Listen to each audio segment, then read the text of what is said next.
So, I was planning to do some rigid tubing bends today, but kind of ran into some issues where planning out my loop and stuff. It's taking me a lot more time than I expected. And I just realized my radiator is backwards on here.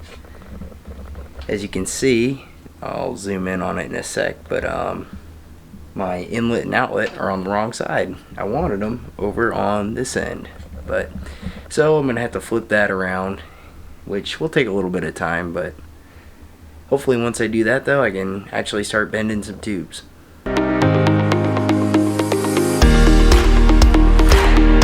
So that didn't take as long as expected, but you know, it's always one of those things. I didn't have to do that, but here we are.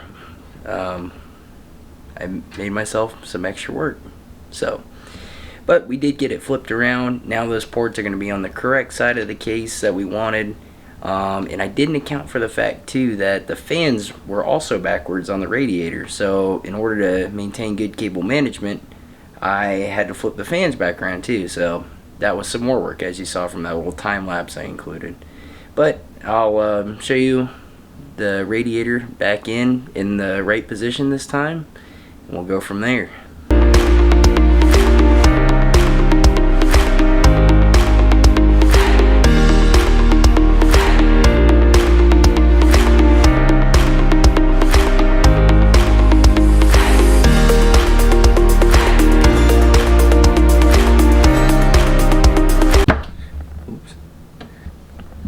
That hurt. That didn't feel too good. Now, as I just mentioned, we have our inlet and outlet over on this side of the case instead of this side. Another thing that to take into consideration is when you place your radiator, your mounts probably have a little bit of leeway. So I kind of put it at a neutral set where, I'll show you. So there's some give on both this side and this side. So I put it at a very neutral position in case we need to, we are going to run some tubing up around here. And this side I'm probably going to have a tube coming up back here for the reservoir and stuff like that. So you kind of want to put it at a neutral position where you're not limited to, you know, having to run stuff on one side and not the other. So put it in a mid spot for now. You can always move it later on. So that's what I did there. Now maybe we can finally go on to bending some rigid tubes. I don't have quite the materials to get the whole job done, but I have a few fittings and I have some tubing, some tools, so that should be enough to get a few bends in at least. 1 week later. And as you can tell from the start of this video, I didn't know what the hell I was doing.